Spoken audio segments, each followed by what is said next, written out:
Question 6, proofs. So proof by induction is a whole topic on its own, and we should be getting good at that. There are 3 geometry proofs that we should probably go away and learn, kind of just by rote, at least the method by rote, and then we can fill it in as we go. So this is theorem 13.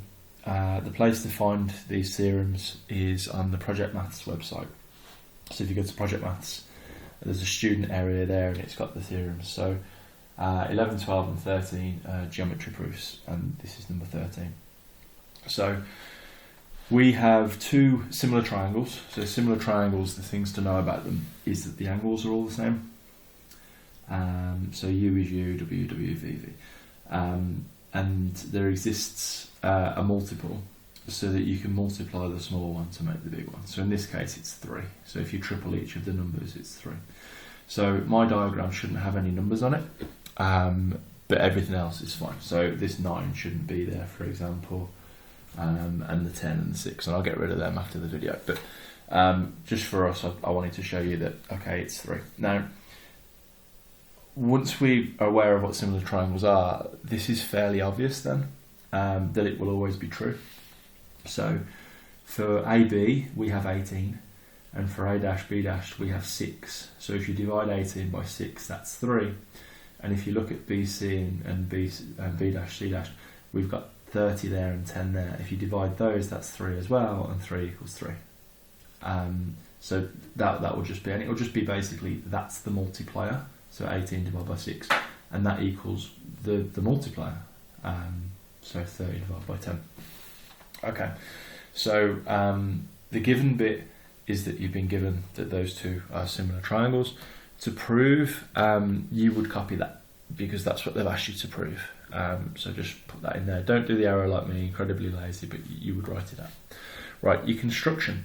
What we're going to do is we're going to take the big triangle and we're going to draw a line across it, and we're going to try and show that we can make it exactly equal to this triangle, and that this line will be parallel to this line. So that's what we're going to try and show. So how we do it is we take the big triangle, we draw a line going across. Now you can call this B double dashed, because we've already got B and we've got B dashed, or you can call it BX or BY or whatever else. B double dash is what you'll see most often. Me, myself, I've always used BX, so that's what I'm going to do. And we're just saying that the distance from A to BX, or B double dash, is the same as this distance here in the small triangle. And the distance here is the same as the distance here.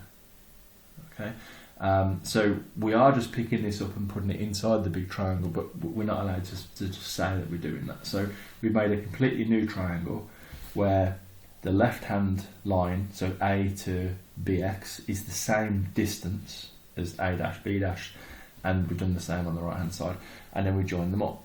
And the game is to show that this bottom line is parallel to this, to the BC, and if we can show that, then this is automatically true. This is automatically true from theorem 12, which is another theorem that we need to know and need to prove. So if we come down here, right, so first thing we can say, okay, the 2 triangles, the new one that I've drawn and the small one in the top right, are congruent, which means exactly the same, because they share 2 sides and an angle between them. Why do they share the angle between them? Well, we said at the beginning, similar triangles have the same angles. So our new triangle that we drew has an angle here, which is exactly the same as this one. And because we drew the BX and the CX in such a way that these 2 sides are the same as these 2 sides, we have side, angle, side, which means this triangle automatically has to be congruent. Now, how can we show that this line, BX and CX, is parallel to BC? Well, again, we're going to use the angles.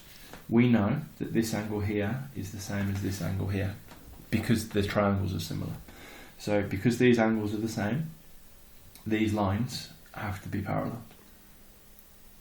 and that's called corresponding angles. If these angles were different, this line might be pointing more upwards or more downwards, but because this angle and this angle are the same, they point in the same direction from this line. So they're both parallel, and now we can go straight from there to say, oh, they're parallel, great news.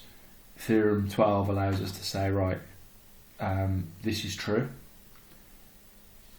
our BX thing.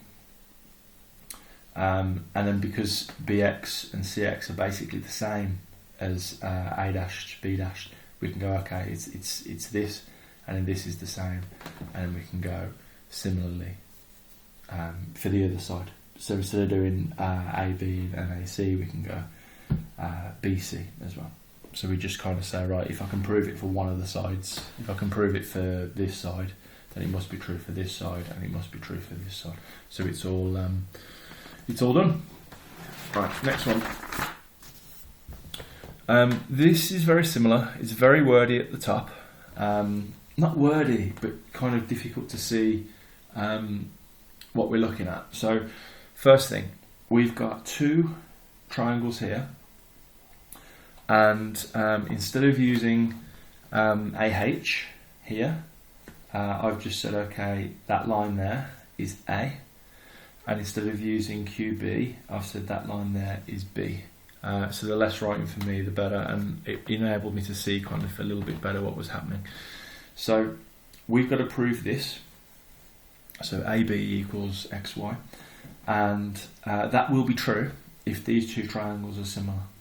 And the reason for that, if you've got A, that's from the big triangle, multiplied by B from the little one, that's going to be exactly the same as X from the big one multiplied by Y from the little one. Because remember, similar triangles, it's just been multiplied up. So let's say that this one's double this one. So this triangle's twice as big as this one. Well, the left hand side has A, which is double Y. The right hand side has Y. But to make up for that, the left hand side only has B, which is half of the X. Okay, so basically one of these two sides, each of these two sides have been doubled once. So the left hand side has A, which is bigger, and the right hand side has X, which is bigger. So they should be the same if you've got similar. So how do we show that triangles are similar? Well, the three angles have to be the same. Now, it's enough just to show that two angles are the same, because once you've got two angles in a triangle, the third one, because of the 180 rule, it has to be the same automatically. So for example, if you show that an angle is 50 and an angle is 80, you already know what the other angle has to be. So if you can show that two are the same, the third one has to be the same as well. It's impossible to have two angles of two triangles the same and then their third angle different, because then one of them wouldn't make 180. So Z angle here, so APQB, so A to P to Q to B is like a backwards Z. So that's called an alternate angle. So this one is the same as this one because of alternate angles, Z angles. And then these two opposites, they're automatically the same as each other as well. So these two are the same, vertically opposite. So that's PHA. PHA is equal to BHQ. BHQ, vertically opposite. And we've already said about the alternate. So because two of the angles are the same, the triangles are similar, and because it's similar, it's automatically true. We could write it better. So A divided by Y is going to be our scale factor, it's going to be our multiple, and X divided by B is also going to be our scale factor and multiple. And if you move this up there and this up there, that's exactly what we've got to prove.